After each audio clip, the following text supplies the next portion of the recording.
Today's date is March 20th, 2024, episode 12, season 2 of the Minutemen Pod, brought to you by the Minutemen Pod Shop.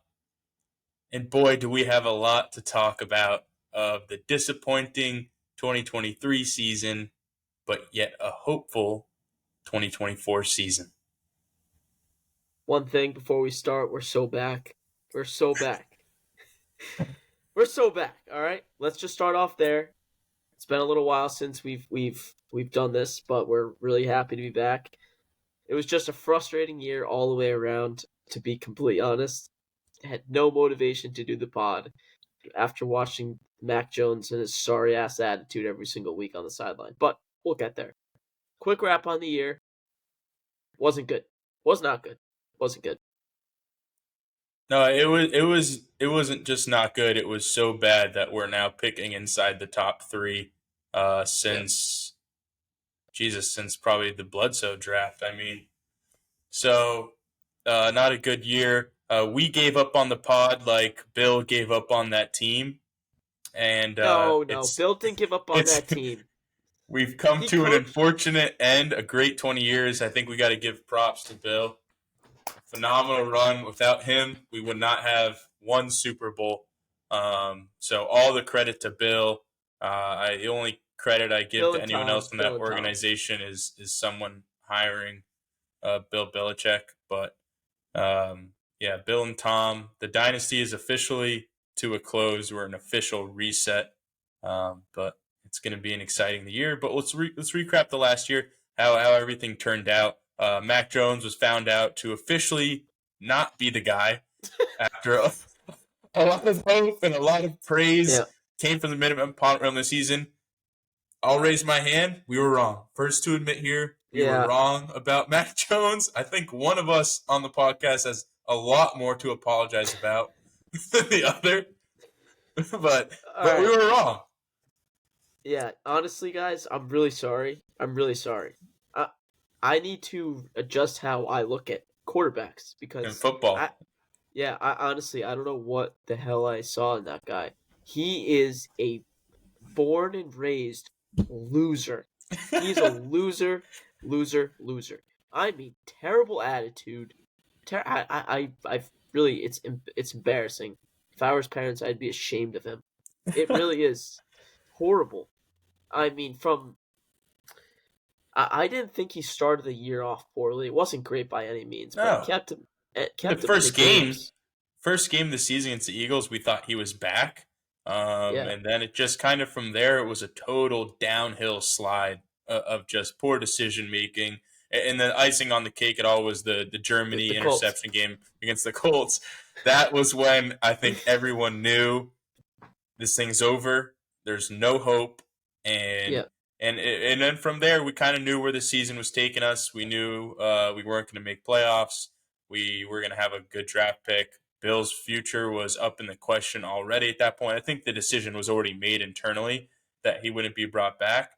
And that's just kind of how the season played out. Players got injured, Judon Bourne, and we kind of just took things in the offseason. Gonzo, but Mondre, people, they were just banged up. Obviously, it was the end of Bill's tenure. I do think it was a needed parting of the ways. But just the way he left, it was the right time to leave. But you look at the guys they re-signed this offseason, which we'll get to. They're Belichick's draft. People shat on him for years. And I get it. It was not good offense, mismanaged, terrible. But we've got a lot of work to do. We've got a lot of work to do with the third pick. Yeah, I agree. And it was the right time to leave. I do kind of wish that he left a little bit sooner. I think he probably wishes he might have left a little bit sooner as well. Just kind of speaking after the fact, seeing how things kind of unfolded for himself. But, it's time to move on both sides. I wish him nothing but the best in his career. And we're stuck with head coach. Yeah. I don't know how I feel about Mayo.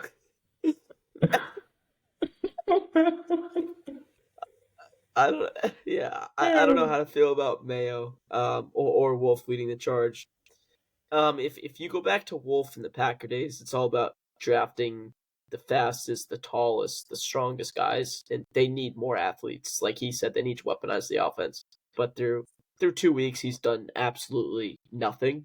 Yeah, we Nothing. retained players. We've retained players that should have been retained. Yeah, So we retain players from a 4-13 roster, and people are calling these guys core players. I get yeah, resigning Jennings, right? I really don't understand why we're not more active. Pay it, throw money. Not that Tyron Smith wanted to come to New England. Throw 15-20 million dollars at him. 15 guaranteed. Fuck it. It's nobody's money but Kraft. we still have a lot of cap space too. And I think the players that we did resign, I don't think we overpaid for any of them. Really, kind of at their value. No, exactly. I I'm thought surprised. I thought Duggar was going to maybe try to. Some team would have offered him just over that amount, but I guess he's probably going to. We don't know even if the team did. Maybe they did, but yeah, I just think there's so many good free agent safeties that their markets are just becoming, they're just in decline, honestly. Like they're yeah, not going to teams make, aren't going to want to like the pay him. Patriots were 100% right in transitioning tag him, see what he could get and match it, and clearly he didn't get much that we know. But the Justin Simmons of the world, all those guys, Byard, they all hit the market, and he's just super unique. And I don't know if another team would pay him. He's very important to the Patriots, so. Yeah, but I mean, so far we haven't made our team. I wouldn't say we made our team better. We haven't really changed No. much. We brought in some pieces, but that's really all they are. Is they're pieces.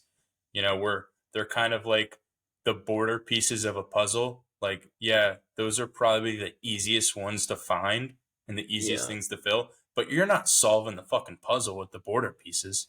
No, that's just filling out the puzzle. You need a nucleus of guys, Yeah, and we just don't have that. You can convince me we've got a nucleus on defense, but offense is abysmal. It's you really need our best player right now is Ramondre Stevenson, and he is not even a top 15 running back in the top 16 running back in the NFL. Not top 20. I mean, that just goes to show where we are right now in the offense. You don't have a number one. You don't have a number two receivers. We have a bunch of threes and fours, for being honest. yeah, Hunter Henry, okay, tight end. The offensive serviceable. line, thank God we brought back and Nwenu. Thank God we brought back and Nwenu. He's to But be honest, he's the only really good offensive lineman we have no, I'll right take now. David Andrews Yeah, and Andrews, but he's old, he's getting and older. there's Yeah, and there's no question he's going to get City injured. Sal A did not good O just he lineman, doesn't yeah, he doesn't really deserve a starting spot right now. He played well towards the end of the year. But the left side of the line, Cole Strange does not. He's going to be out to start the year, but yeah, he doesn't deserve to start. He didn't show enough. So you have to I fix the agree. left side of the line. You need to get 2 to 3 receivers. You need a running back. You need a backup tight. Like it's just abysmal. It really is. A quarterback. Yeah, I mean, made a couple depth signings too at O line again in the offseason, but I agree. I mean, you see teams like the Panthers who they put over oh $200 million my into their God. offensive line this offseason because they realized And they by had the way, yeah, and Young's a shorter guy. They got 2 really good guards, right? He's going to be able yeah, to, if they get enough push up there, they'll be able to oversee them. Deontay Johnson might have 200 catches this year. I mean, why not just go get a guy like Deontay for a 6 or whatever it was?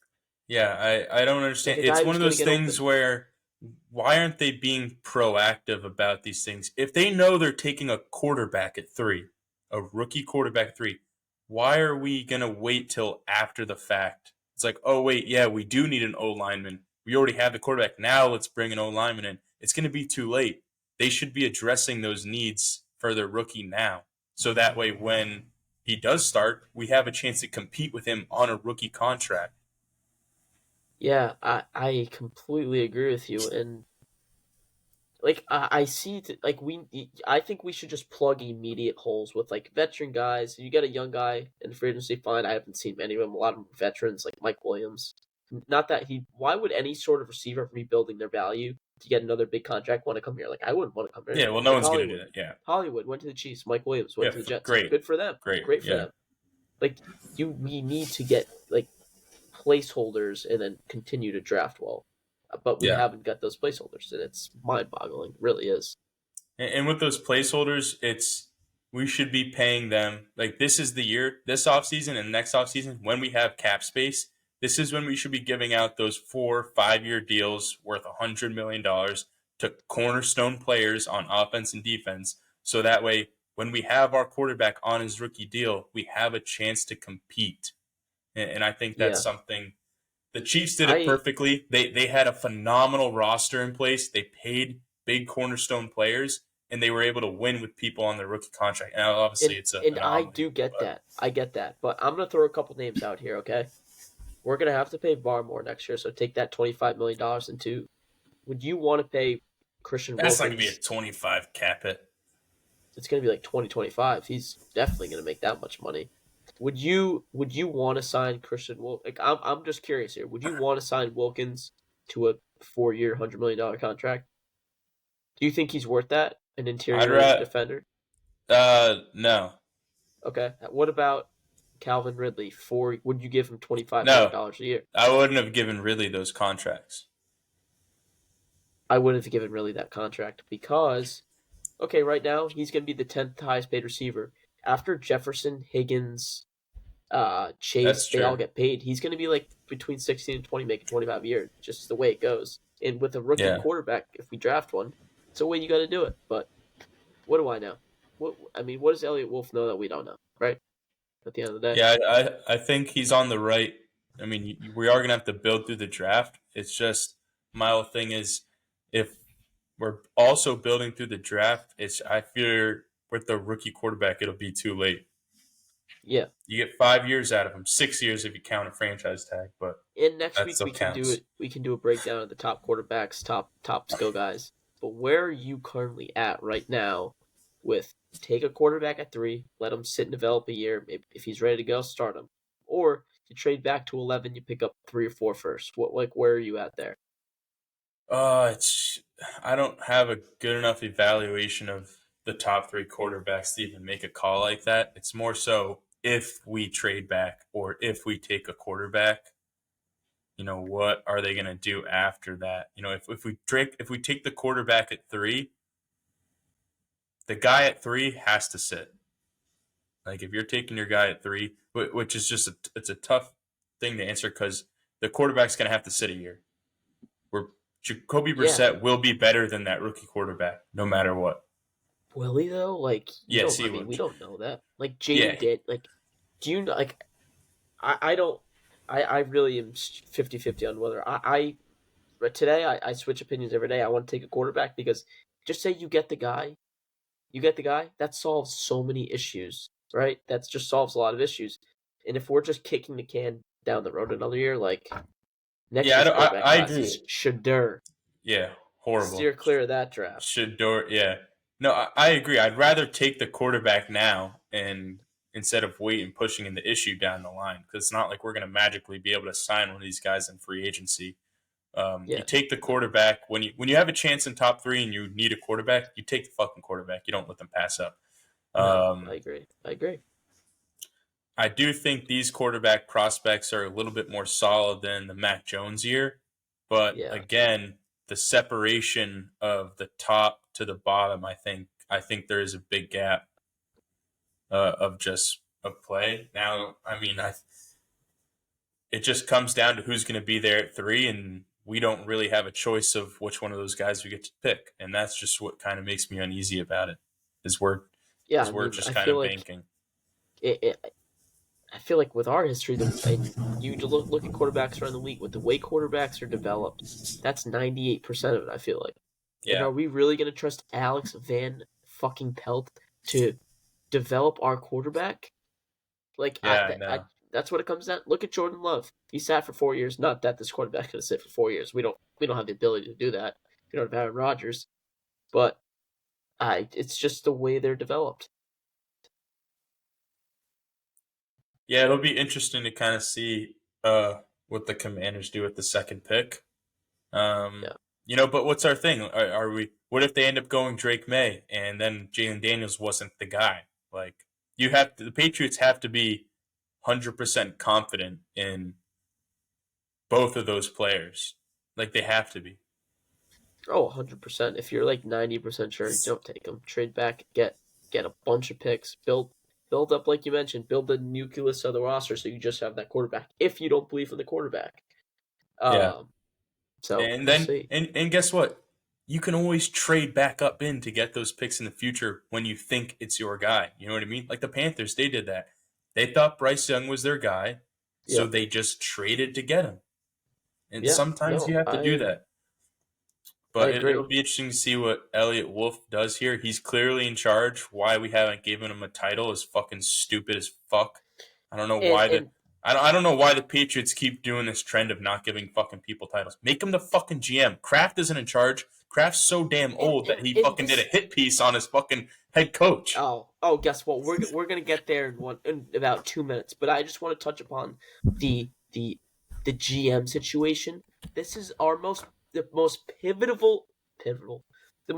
pivotal year in our franchise history in the last 25 plus years, and you don't have a GM signed beyond this draft. After this draft class, guess what? They're all free agents. They could all go sign elsewhere. The front office. It's abysmal by Robert Kraft, which leads us into the Dynasty documentary. I watched the first 5 episodes. I will not watch the last 5. Really? I will not give that guy any sort of viewership. Robert Kraft, you are a scumbag. No, I mean it's truly ridiculous how and maybe he also kind of got blindsided into it. Maybe it was the producers of the show and everything. But come on, man. No. You Come on. You kick Bill Belichick to the curb like that. Are you kidding me? Are you kidding me? Are you kidding me? Everything is so negative. I mean, I refuse to watch it. Oh, because guess what? It's sad. How dare you? That man has made you billions of dollars the last couple of years, the last 20 plus years. Yeah, a couple of years, and you kick him out the door like that. It's disrespectful. It's horrible.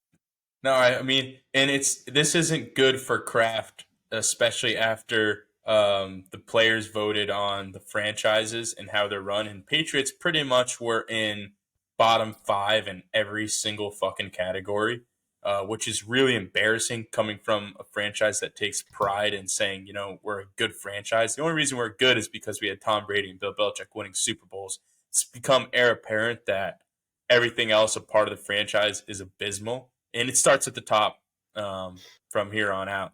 Kraft is the only one with the microscope on him. Mayo, he made the decision to hire Mayo. So anything that happens to Mayo, I can't even blame the guy because the decision came from the top.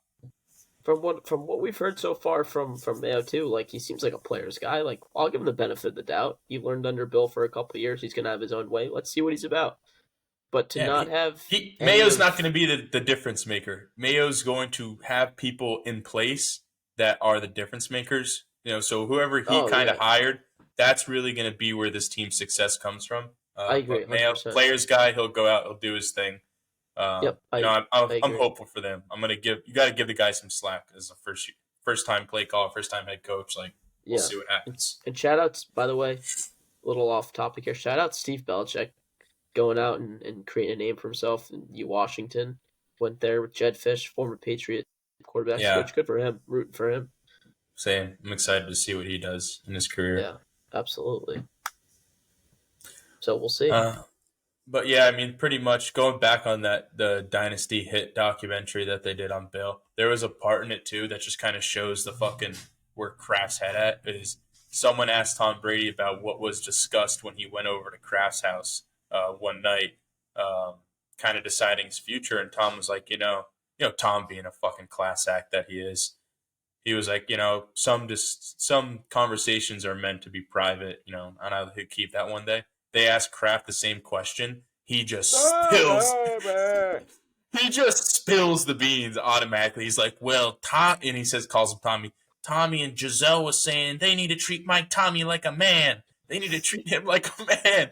And it's like, Kraft, you fucking scumbag. And that was like the one thing where it's like Tom Brady just being like such a class act and being like, oh, that was a private discussion. Like some things are meant to be kept private. It's like, all right, classic Tom, just being a true professional. Yeah. And then Kraft just being like this old senile fuck trying to pin it on Bill, making this like just saying what the conversation was, which was pretty much Giselle bitching to Kraft that Bill treats Tom like not like the superstar of a team, but that's what Tom respected from Bill, was that he treated him like he was fucking everyone else, and it just kind of fucking pissed me off about Kraft even more. 100%. And like Bill, he's not the kindest guy in the world. He's not like, if you listen to him, or honestly though, when the first 5 episodes I did watch, like he was so much more open to the media and like almost funny, right?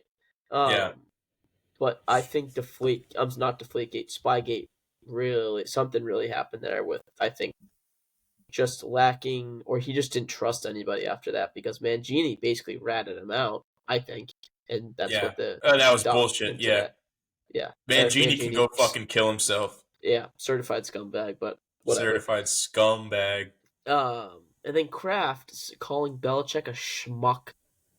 Come on, Kraft. You don't know a thing about football. Don't say that to Bill. Yeah. Okay, so off the documentary, I did want to just go right back into kind of free agency and kind of how it's all shaped out for us. Just because I remember seeing this tweet where it was New England Patriots came into free agency with the highest amount of cap space in the NFL. And these were the outside people that they brought in kind of after that first wave.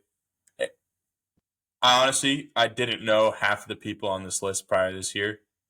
Jacoby Brissett, Austin Hooper, Chukwuemeka Okafor. I know, I thought he was tired. Antonio Gibson, which I thought was one of the best signings that they had. I like that was a good signing, yeah. Armin Watts, Sinon Takati, Nick Leverett. Bunch of backups, bunch of depth guys. You sign these guys if you are a contender, just filling out depth. Yeah, we're filling depth out like we have starters. These are the signings you make when you've got 83 guys on your roster and you need to get to 90 before training camp, right? Yeah, ridiculous. We're at like 45 right now and lacking a nucleus, like we've mentioned many times. It's just, I don't know where we're headed. Obviously, we're headed for a rebuild. But what was the direction where we're trying to go in this offseason? We're in the rebuild, John. We're not headed for a rebuild. This is the rebuild. This is the start of the rebuild. I completely agree with you. And they played the offseason like it's not a rebuild. You have so many holes on offense. Defense, I'm really not worried about at all. Why not go sign a guy and trade for a guy? Yeah, and then poor Gerard Mayo, after that poor showing of free agency, prior to free agency, and I quote, "We are bringing in talent 1,000%. We have a lot of cap space and cash. No talent was brought in. No talent. No outside talent was brought in. Maybe it's Kraft. I think it's Kraft. Blame Kraft. Robert, hit down, pal." Calling Belichick a schmuck on the thing. Come on, man. But we retained guys that were good guys to have on a team, and nothing in free agency. All we have to do now as fans, we look towards the draft. We hope they draft the shiny new toy that we can say, hey, look who we have. He's going to be a future Pro Bowler in 2 years, hopefully, if he plays and we develop him right. Absolutely. So a lot riding on jobs on this number 3 pick for, I think, everyone in this organization. All of their jobs are riding on this pick. If this pick goes wrong, none of them will have jobs in this team. Knowing Kraft will probably hang around on him for way too long. And that's what he does. That will be that. Yep.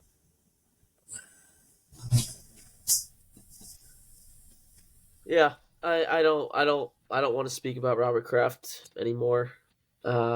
Makes me sick. Him and his son Jonathan make me want to puke. What if Jonathan is pulling the strings? Yeah, well, he is. Jonathan's the vice president of operations, is he not?